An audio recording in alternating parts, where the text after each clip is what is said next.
Since its founding more than 75 years ago, the Kabbalah Center has had a single mission: to transform people's lives by bringing the power and wisdom of Kabbalah to the whole world. Now the Kabbalah Center is taking its most ambitious step ever toward fulfilling this goal. It's called the Zohar Project. And in the next few minutes, you'll learn exactly why the Zohar Project is so crucially important for you, for those you love, and for all of humanity.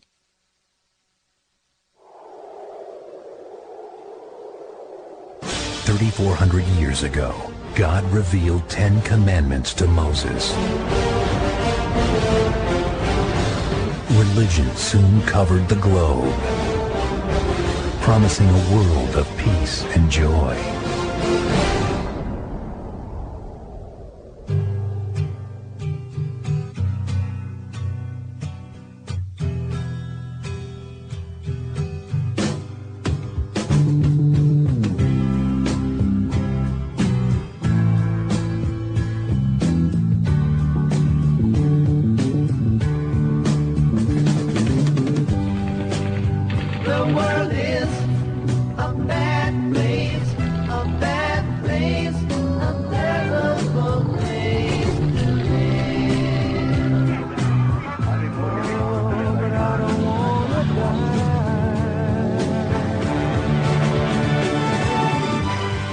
The Bible was actually a secret code.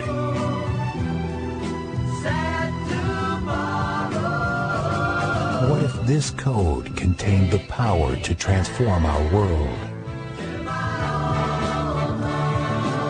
for good?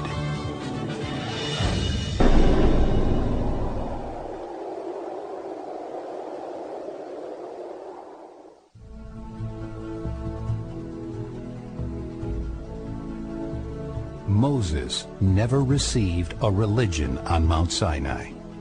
The 10 Commandments, and even the Bible itself, are actually coded documents. The key that unlocks this ancient code is the Zohar, the most important book of Kabbalah. As we're about to discover, the Zohar had a decisive impact on both science and religion, deeply influencing history makers such as Abraham, Jesus, Mohammed, Newton, and others. The Zohar was first revealed some 2,000 years ago by the greatest Kabbalist of history, Rav Shimon Bar Yochai. But it remained hidden for 1,200 years until it emerged from obscurity in Spain in the 13th century. The sages of Kabbalah recognized the Zohar as the soul of the Bible, the guardian of its most sublime secrets. But in ancient times, it was thought to be a bewildering book of mysticism. Just imagine trying to explain the concept of a computer a few centuries ago. You'd be called a mystic, a heretic, mad. The fact is, the Zohar is a book of profound power. It's a book of science, a book of miracles, a book of life. But it dealt with concepts that were thousands of years ahead of their time. When science was convinced the earth was flat, the Zohar said, "The whole world rolls around like a ball, so that some people are above and some are below." In the time of Columbus, scientists thought only 2 continents existed. 20 centuries earlier, the Zohar said, "There exist 7 major geographical continents, but it is not yet known to those who mark out geographical boundaries." 2,000 years before medical science discovered the relationship between heart disease, the liver, and cholesterol, the Zohar stated, "From the liver emerges the bile, from which come bitter drops to kill human beings. Bile overcomes the arteries of the heart and all the arteries in the limbs of the body." Medical science now tells us that bile's primary component is cholesterol. The Zohar ventured into the realm of physics.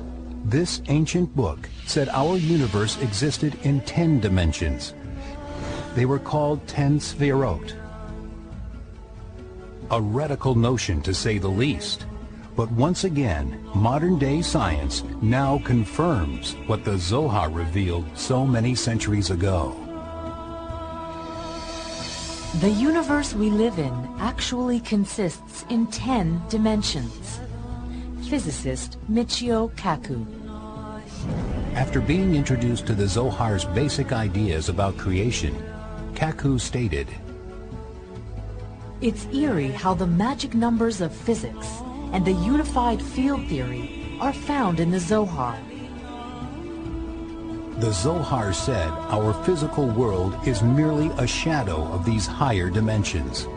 While our world may be caught up in chaos and madness, it represents only 1% of absolute reality. The remaining 99% is found in these hidden dimensions. The 99% is the source of all our wisdom, our joy, our healing, even our creativity. Mozart said he could perceive an entire symphony in his mind in just a split second. Mozart said he transcended our ordinary world of time and space and entered into another reality. This other reality is the 99%. The phrase 10 Commandments is really a code for the 10 dimensions. This is the 99% reality that overflows with infinite spiritual energy. The Zohar is that awesome instrument of power that connects us to the unseen 99%. How does this happen? The simple possession of the Zohar infuses one with spiritual nourishment and enlightenment. Merely gazing at its sacred letters turns on an astonishing light that removes darkness and despair from our lives. The Zohar Project, the most ambitious undertaking in the history of the Kabbalah Center, will bring 1 million Zohars to the world. This historic effort will fulfill one single great purpose: to remove suffering and pain from the landscape of human existence forever. In the next few minutes, we'll introduce you to the actual power of the Zohar. You'll discover its dramatic influence upon science and religion, its capacity to offer protection during times of destruction, and the Zohar's ability to transform the human heart. This is the power of the Zohar.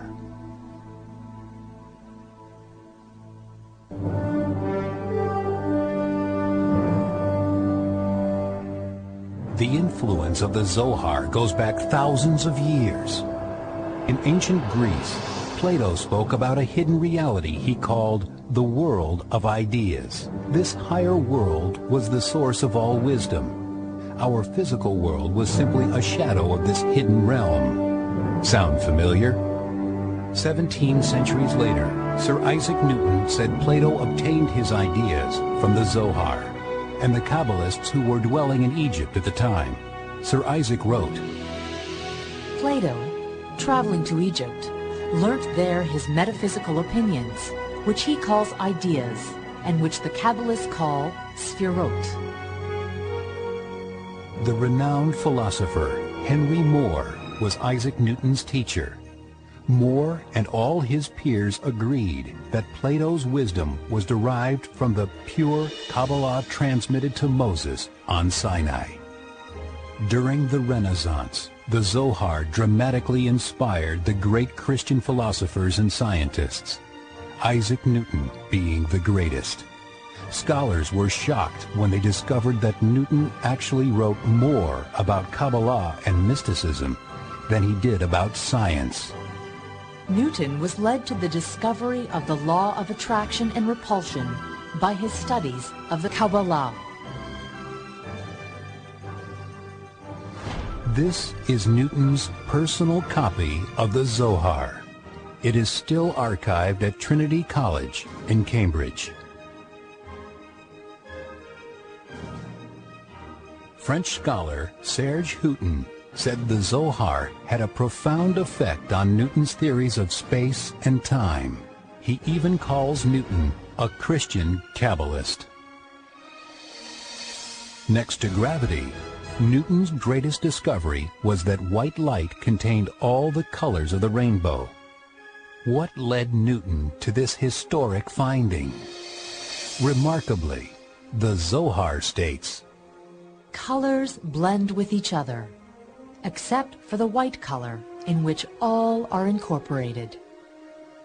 Wilhelm Leibniz invented calculus and has been hailed as the father of the modern-day computer. Leibniz was enamored with the Zohar. In fact, this mathematical genius often spoke about his plans for a learned society that would combine Kabbalah, calculus, mysticism, and mechanics. Leibniz, Newton, and the foremost Christian philosophers of the Renaissance believed in a concept they called Prisca Theologia. Prisca Theologia was defined as a secret hidden wisdom given to Moses. They all believed that this hidden wisdom had the spiritual power to create harmony between Christians and Jews, unify all people, and create a true heaven on earth, if it could only be rediscovered. Scholar Alison Coder says the most enlightened minds of the Renaissance looked to the Zohar for the elusive Prisca Theologia. Kabbalistic writings represented the first and purest source of that divine knowledge. The Kabbalistic wisdom of the Zohar offered nothing less than a blueprint of utopia. Paracelsus is the father of modern medicine. Encyclopedia Britannica says he established the role of chemistry in medicine. So what does the father of modern-day medicine write? All of you who teach so much wisdom, remember that you must take unto yourselves the teachings of the Kabbalah if you want to accomplish all this.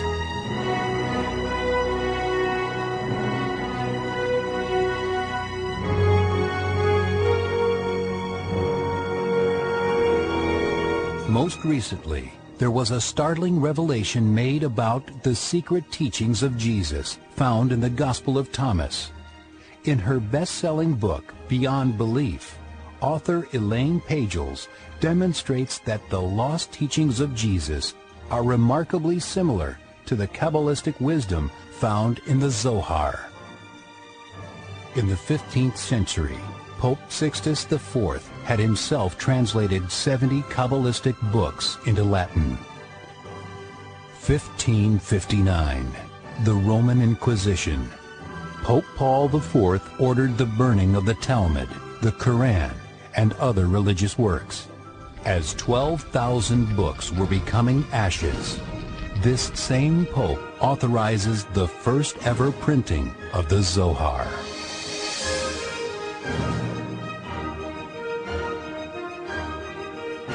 Kabbalist Isaac de Latte was instrumental in the printing of the first Zohar. He noted that during the Inquisition, the Church did not harm the Kabbalists.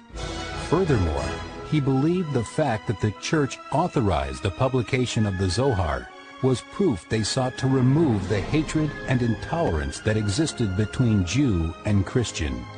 Renowned historian Dr. Israel Zinberg noted how the Catholic Church actually played a vital role in the spreading of the Kabbalah throughout Europe. The Prophet Muhammad wrote about the Zohar in the Quran, referring to it as the Book of Abraham, which he held in the highest esteem. Historian and renowned scholar of the Dead Sea Scrolls, Professor Robert Eisenman states, "The New Testament, the Quran, and the Dead Sea Scrolls are all heirs to and permeated with the imagery and traditions conserved in the Zohar."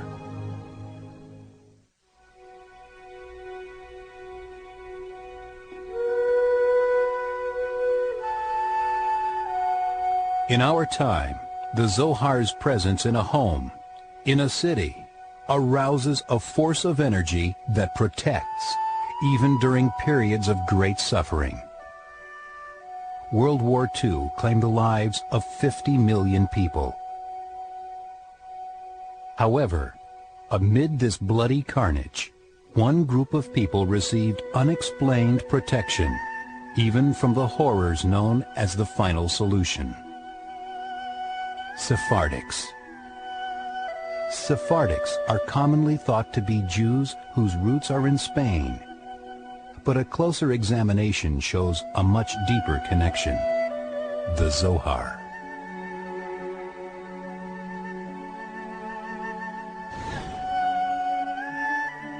Moroccan Jews have the unique practice of venerating the Zohar, the primary text of the Kabbalah.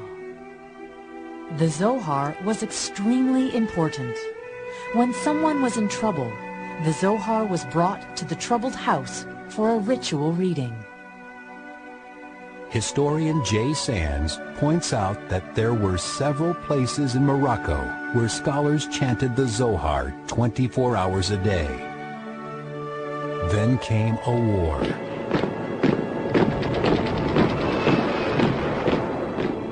The Nazis demand the deportation of Morocco's 250,000 Sephardics. King Mohammed V said, "There are no Jews in Morocco, only Moroccans."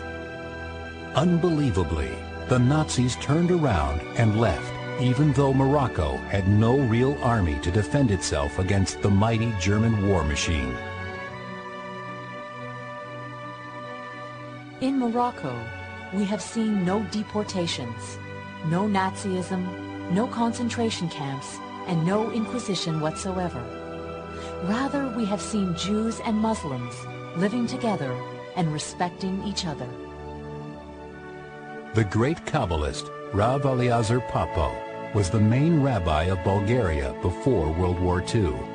In his famous book, The Wonderful Advisor, Papo writes, "Everyone should read the Zohar, even if they do not understand a word." World War II. King Boris of Bulgaria and the Nazis become allies. March 1943. 8,500 Bulgarian Jews are about to be deported to Treblinka. Remarkably, a few hours later, King Boris tells them to go home. Not a single one of Bulgaria's 50,000 Sephardics was sent to the death camps. Historians still cannot agree as to why it happened. When asked why the Sephardics almost uncanny protection during World War II, Aaron Breitbart, senior investigator at the Simon Wiesenthal Center, stated, I have to say we really don't know. Rommel's troops had millions of Sephardics in their grasp.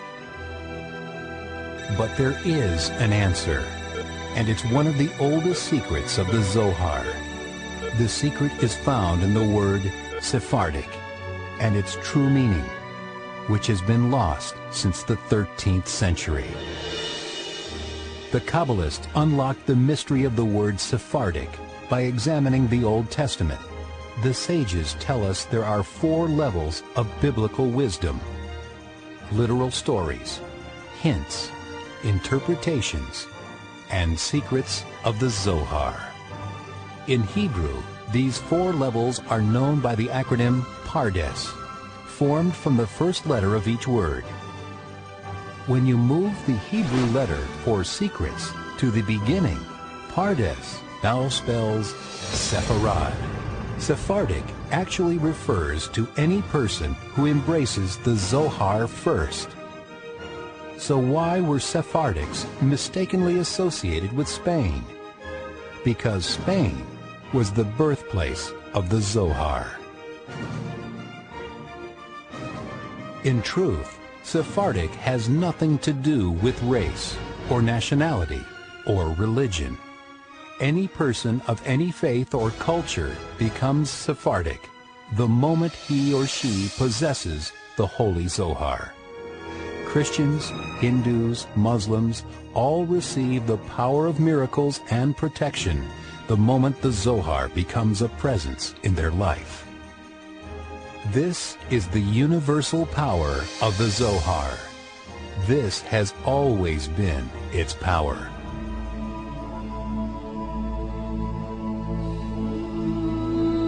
The Zohar speaks of a time of unprecedented change. This unique moment would be marked by specific events, including the arrival of the Hebrew calendar year 5760, the year 2000, and a frightening day of judgment that the Zohar said would bring turmoil to the most powerful city on earth. Says the Zohar, "Two kinds of judgment will be combined, and that day will cause there to be a flame of fire. It will burn many towers. Many towers will collapse." The Zohar describes the force of judgment. And because the other evil side saw this, it gained courage and sent a dog to eat the offerings. And what is the name of that dog? Baladan is its name, and he is not a human being. So we now find ourselves in a time of two possible paths, one filled with judgment, the other a path of blessings. The Zohar promises blessings and protection for those who embrace this indestructible book of light.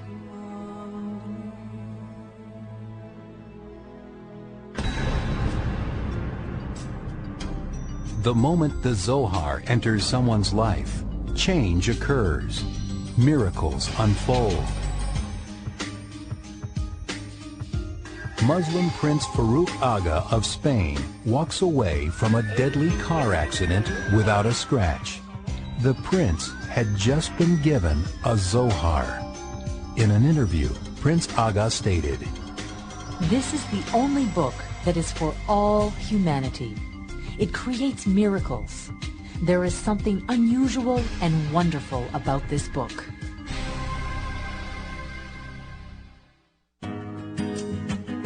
Colombia, South America, June 2000. More than 35,000 people have died in the last 10 years as a result of brutal conflicts involving rebel guerrillas, including the National Liberation Army, or ELN. Massacres and kidnappings have become part of the Colombian landscape. Rachel, not her real name, is a teacher at the Kabbalah Center in Mexico City. She travels to Medellin, Colombia, to meet with top leaders of these fierce guerrilla factions. Rachel is blindfolded. Then she's taken to an unidentified location by car. The drive is approximately 4 hours. She meets the feared and notorious Colombian guerrilla leader, Alphonse Ramirez, not his real name. According to Rachel, Ramirez is cynical, unresponsive. He grants her 60 minutes for a meeting, not a minute longer. But 4 hours pass, and Alphonse Ramirez has completely changed in attitude. It was a powerful meeting, discussing Zohar, learning about the power of spiritual light. Ramirez writes Rachel a letter a week later. The letter profoundly reveals how the Zohar has set a guerrilla leader's soul aflame. Hello, Rachel. A sweet hug full of light, love, and peace. The feelings of harmony and joy that I felt after your visit are still within me. I'm scanning the Zohar. I search in it for peace and connection with the cosmos. I'm with you wherever you are. I'm still asking questions regarding the destiny of men, humankind, and the universe. Time is so short and history so long that I want to seize every instant to grow and contribute in the transformation of my country. I unite myself with all those who at this moment are concentrating on the Zohar, dreaming of building a better world. I embrace myself with your teacher and with you, and together in one ray of light, let's turn on the bonfires of peace for Colombia and the world. An eternal hug With respect and love, Alphonse Ramirez. July 24th, 2000. Alphonse Ramirez enters into peace talks with the Colombian government at a summit in Geneva. Only one set of Zohar was given to the Colombian rebels. Imagine if 10,000 sets of Zohar were placed in this country.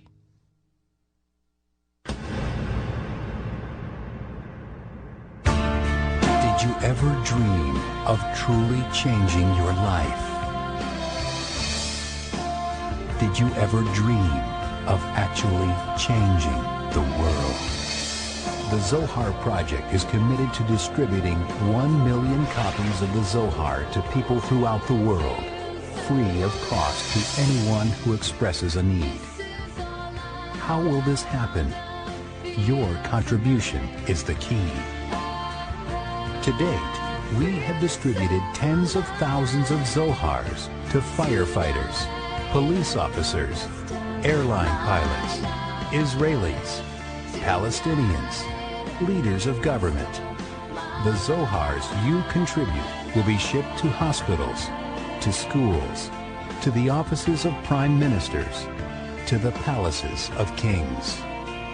Zohars will be distributed into war zones and into the fields of battle. They will be given to Jews, to Christians, to Muslims, to everyone. Now it's up to you. Let the world live in light by contributing to the Zohar Project. Share the one divine gift that was meant to transform everything for good. Allow your own soul to feel the light for the rest of your life.